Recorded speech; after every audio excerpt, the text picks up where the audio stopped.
If you struggle with getting feedback, I'm going to teach you in this podcast 3 ways to learn how to handle criticism like a pro. So, back in high school, when I played basketball, my team was really good. We were real good, so good that we actually went 21-3 that year. We were one of the top ranked schools in the whole state of South Carolina.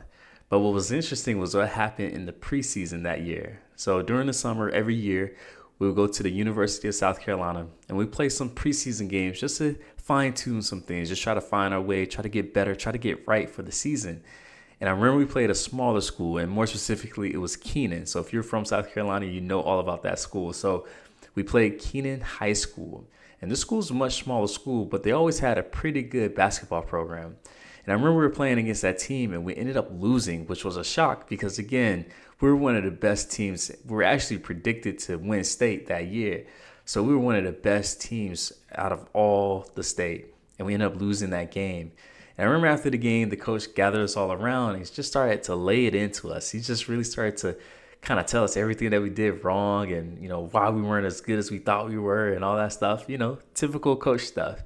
And I remember when he came to me, he said something that I'll never forget. He said, "Philip, if you keep playing soft, I'm going to have to let you go." And that totally crushed me because here I am thinking, man, I'm playing good. I'm playing okay. I know we lost, but he just said, man, I'm playing soft, man. And if you know anything about sports, that's one of the worst things you could hear. It's really worse to hear it as a man too, but that's another story. So when he said that to me, man, my confidence was shot. It was actually so shot that afterwards, he asked all of us if we wanted to go out to eat because he was, driving us and all that stuff. And I told him no. Like, I was so mad. I was so upset that he would say something like that to me. And I was really in my feelings. And then the point guard of our team, he actually came up to me. He put his hand out. He's like, "Hey, bro. Hey, man, I know it's hard, but it happens, man. You did good, man. You did fine, man. Shake it off." And then he asked me to go out to eat, and I went with him and all that stuff, and I felt better. But something that I didn't understand at that time was that type of coaching was something that I could have used to actually help me to get better as a basketball player. Because what I should have asked him was, how was I playing soft? And what does not playing soft? So what does playing aggressive look like? But I was so in my head that I didn't take time to ask that question. And to be honest, guys, I feel as though if I were to ask more questions like that, I would have went further in my basketball career. One thing that I shied away from was criticism because I didn't want to feel small.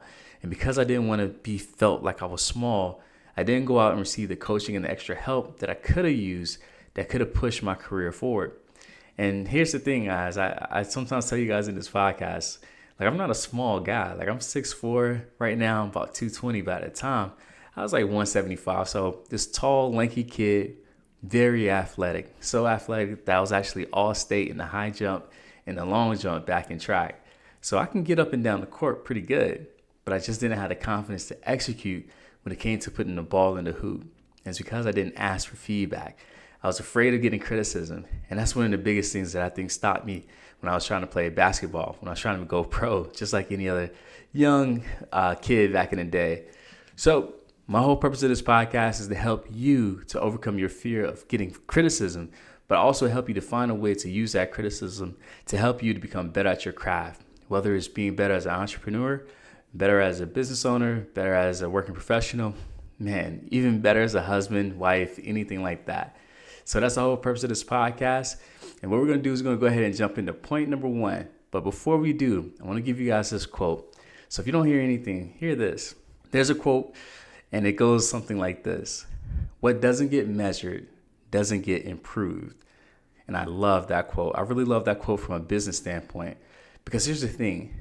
In order to improve something or get something to go from level 1 to level 5, you have to know what's keeping us at level 1. For me, when it came to playing basketball, I had to measure my rebounds, my blocks, the points, like all that stuff should have been stuff I was tracking, even how many points I allowed to be scored on me. And I'm going to get a little bit into basketball just real quick. But in basketball, there's this one stat that's really good, but it's called your plus minus.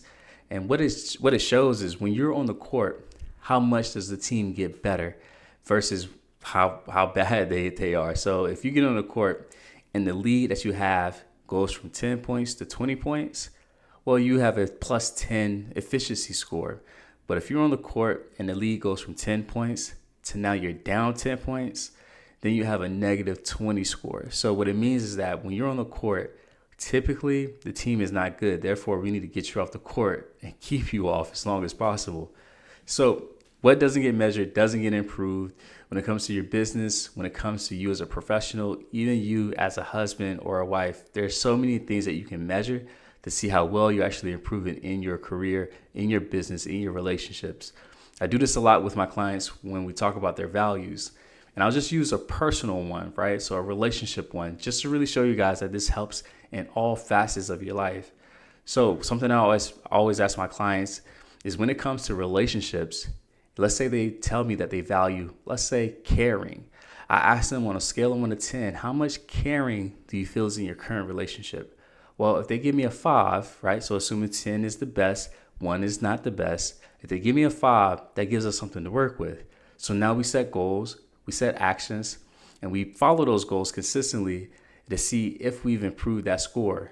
Because what I'll do is 3 months later, 4 months later, I ask them that same question, and they sometimes will tell me, hey, coach, now it's at an 8, right? And I'll show them their previous score of a 5, and they're like, wow, like things have really improved, right? So you have to measure things in order to get better at it.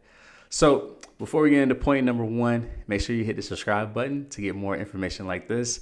And guys, again, my name is Coach Wells, right? I'm your favorite therapist on YouTube. I'm here to help you guys, and these gems are absolutely free. So make sure you subscribe to this channel so you can be a part of the community. So point number 1 that you need to remember when it helps you to overcome that fear of rejection, criticism, in order to help you to handle it like a pro, is that you have to ask yourself, why did I get into this in the first place? The reason why I ask you guys is because I need you guys to know why you're getting into it.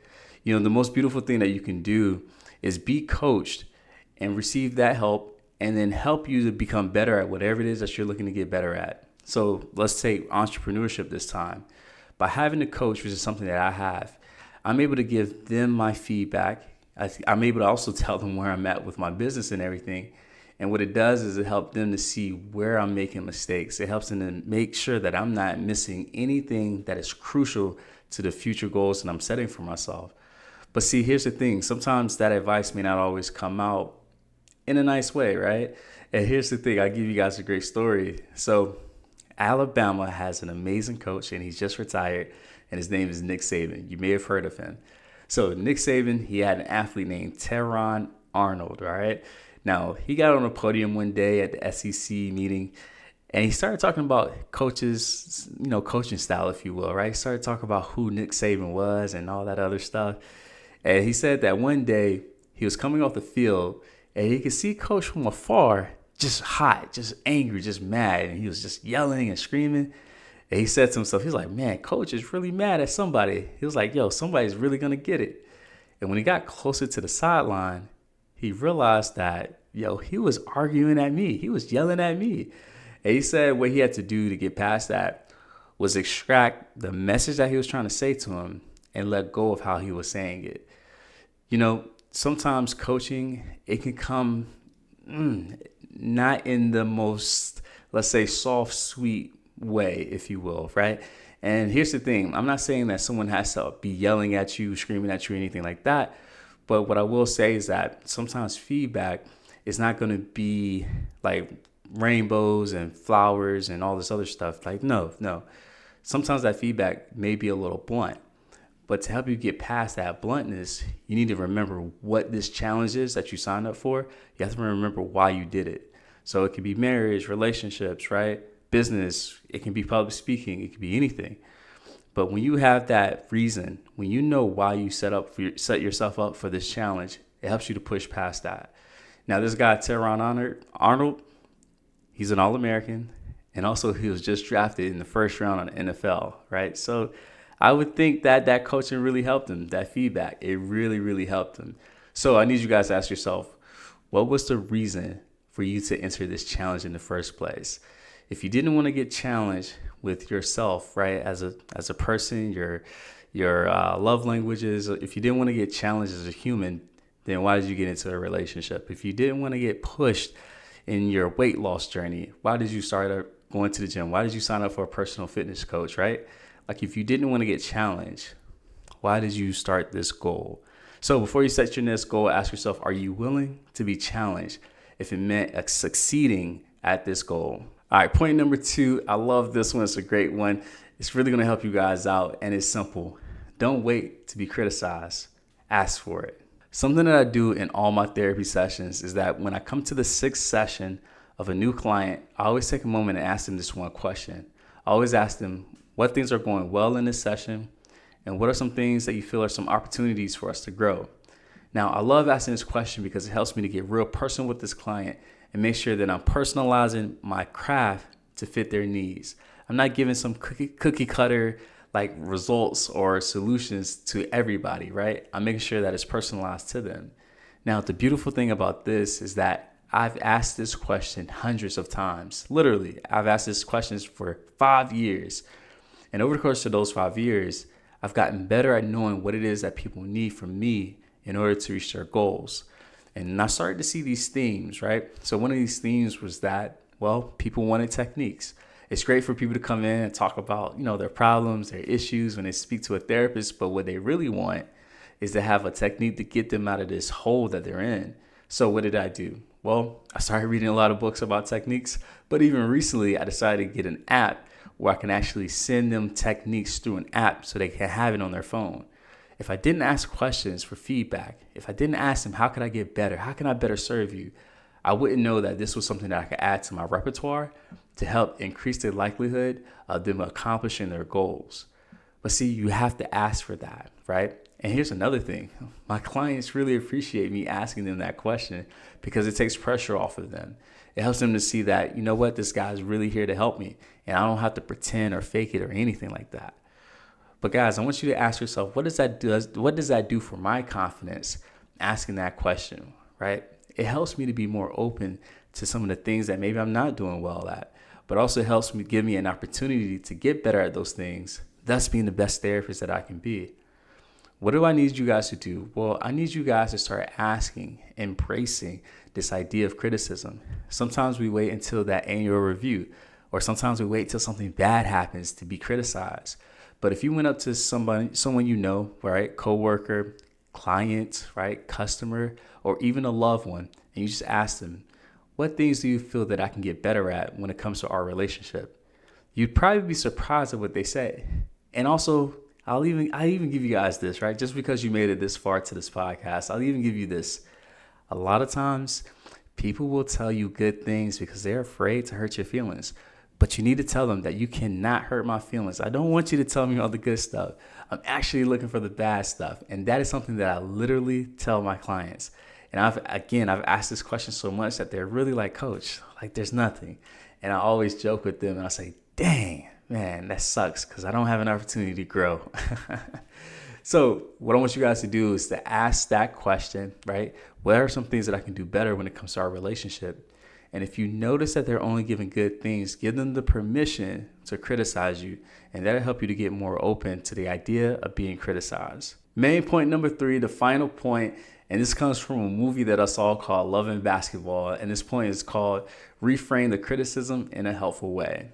So in the movie Love and Basketball, Sanaa Lathan, she plays Monica. And Monica goes to USC and she's playing basketball. She's the hot shot freshman of the team, right? And she's really good. She's actually so good that a coach actually gets on her really, really tough about some of the most minor, small things. And it starts to get to Monica. And Monica stops and she one day asks the coach a question. She says, Coach, why do you ride me so hard? And the coach looked at her and smiled and said, it's because I believe in you. And it really shocked her because she thought she was riding her because she thought that, she couldn't cut it, that she was a bad athlete, or even worse, that she didn't like her.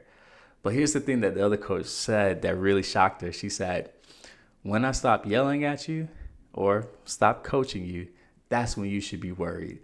And basically what she's trying to say is when I've given up on you, when I believe that you can't go any further, that your talent is capped, when I just don't care anymore, I won't give any effort in coaching you, giving you feedback or anything like that.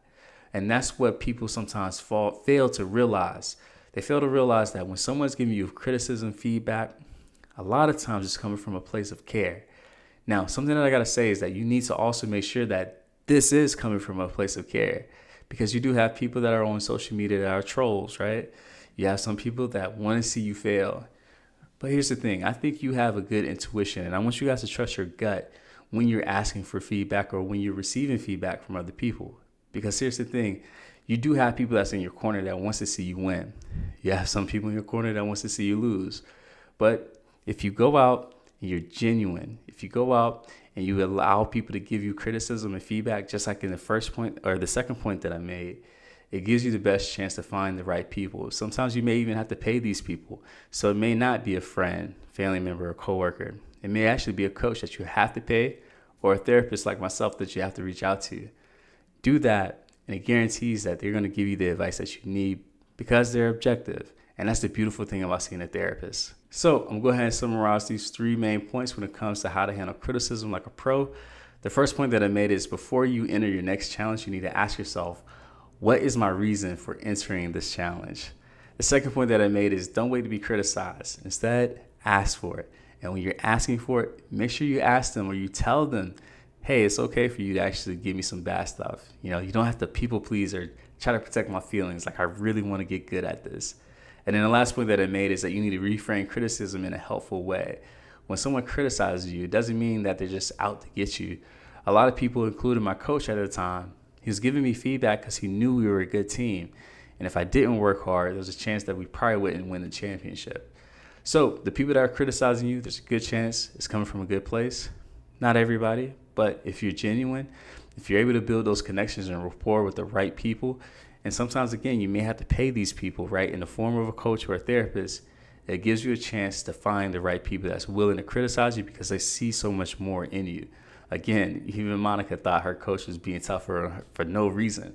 But in actuality, she thought she was one of the best players on the team. So this is Coach Wells.